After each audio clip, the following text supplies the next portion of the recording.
इस भीषण गर्मी में आग के 11 धुनों के बीच तप रहे हैं ये बाबा।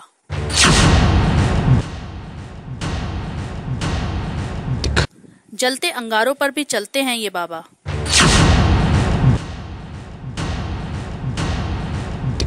सर्दियों में ठंडी जलधारा के नीचे साधना करते हैं ये बाबा।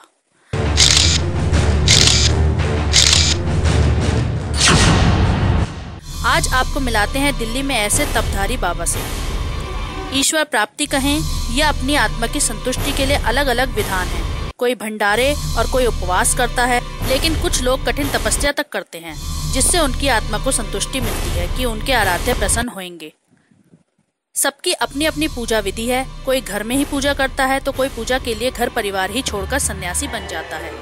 कुछ लोगों की मान्यता है कि अधिकस्य फलम अधिकम, यानी अधिक मेहनत या तपस्या करेंगे तो अधिक फल मिलेगा। आजकल तपती गर्मी में आप कूलर से भी आराम नहीं पा रहे हैं और एसी का सहारा लेना पड़ रहा है, पर आपको आज दिल्ली के बख्तावरपुर ओम विहार कॉलोनी माजरा मोड़ में ऐसे बाबा के दर्शन करवा रहे हैं जो इस तपती गर्मी में भी 11 जलते हुए धुनों के बीच तपस्या कर रहे हैं। यह है नाथ पंथ के बाबा श्री श्री तप योगी अनिल नाथ। तपस्या 26 अप्रैल से जारी है और 4 जून तक चलेगी। गांव के लोग इसे पूरे गांव के लिए पुण्यकारी मान रहे हैं और उनकी बाबा पर अपार श्रद्धा है। बाबा श्री श्री तप योगी अनिल नाथ जी इस तरह 20 साल से तपस्या कर रहे हैं। गर्मियों में अग्नि के बीच तो सर्दियों में ठंडे जल की धारा के बीच बाबा तपस्या करते हैं। बाबा श्री श्री तप योगी अनिल नाथ जी कई बार आग पर भी चलते हैं। देखिए कैसे जलते हुए अंगारों पर बाबा चल रहे हैं।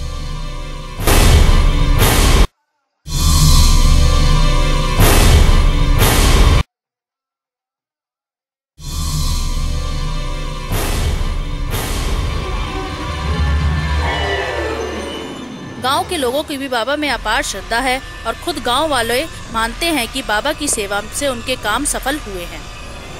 फिलहाल बाबा की तपस्या जारी है और आग उगलती गर्मी में बाबा आग के 11 धुनों के बीच तपस्या में लीन है। सृष्टि जब से रची है, महात्मा दुर्वेश और संतों का एक सृष्टि में अहम रोल रहा है।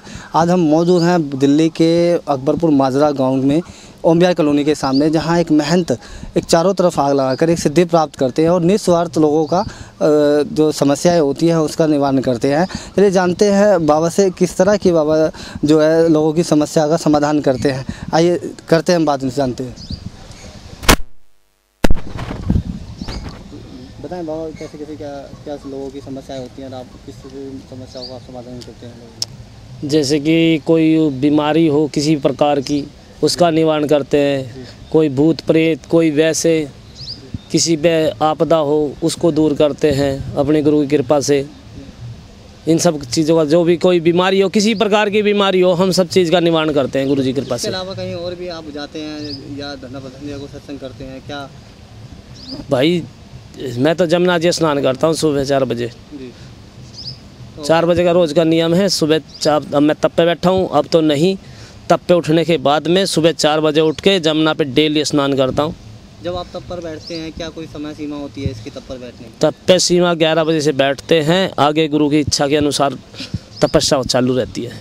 तो उसमें 3 घंटे, 5 घंटे, 6 घंटे, 3.25 घंटे भी हो जाते, 2.25 घंटे भी हो जाते हैं, 8 घंटे भी हो जाते हैं। ये तो गुरु जी के ऊपर निर्भर होता है कि वो कितनी देर हमें तपाना चाहते हैं।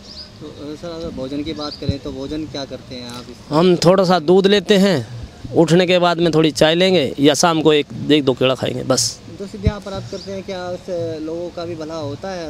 आते हैं आपके पास में समस्या का? आने की मत पूछो, आने के लिए तो पता ना कहाँ से आते हैं। अलग अलग शहरों से, अलग अलग गाँवों से, जैसे रोहतक, भिवाड़ी, खरखोदा, आजमगढ़, पता ना कितनी दूर से, काफ़ी दूर के बंदे आते हैं। तो कितने सालों से आप कर रहे हैं यहाँ? मेरे को 20 साल हो लिए। समाधि एक जो मंदिर है यहाँ पर, अब बाबा चारों तरफ आग लगाकर और लोगों की समस्या का समाधान करते हैं। अब यहाँ पे जो कुछ गांव के लोग हैं, चलिए जानते हैं, हम कुछ गांव के लोगों से बात करते हैं किस तरह यहाँ पर आते हैं और उनकी समस्या का समाधान होता है। सर आपका नाम? मेरा नाम नीरज कुमार। हाँ नीरज जी, बताइए आप यहाँ पर आए हैं, क्या आपकी कोई समस्या थी यहाँ पर? आप कितने दिन से आ रहे हैं? मैं करीबन 18 साल से यहाँ पर आ रहा हूँ जी। और मेरी भी समस्या थी, उसका निवारण हुआ था जी, तब से मैं यहाँ आ रहा हूँ। तो बाबा यहाँ पर बैठते हैं, आप देखते हो अक्सर, तो किस तरह बाबा अपने दूरे पर बैठ कर सिद्धियाँ प्राप्त करते हैं? ये सर इनका 41 दिन का अपना धोना है जी। और 41 दिन की इनकी तपस्या है और सुबह 11 बजे बैठते हैं और शाम तक जब इनके गुरुजी का आदेश होता है तब उठते हैं। तो ये आपने देखा है गुरुजी के आदेश पर ही यहाँ पर बैठते हैं और गुरुजी के आदेश से ही यहाँ पर उठते हैं। कुल मिलाकर देखा जाए जो संत महात्मा होते हैं उनको दुनिया में किसी भी इंसान की ज़रूरत नहीं है, एक सिर्फ गुरु का ही आसरा ऐसा होता है जो वो एक बैठना और उठना उन्हीं के हिसाब से करते हैं। मैं नसीम अहमद, सीधी नज़र।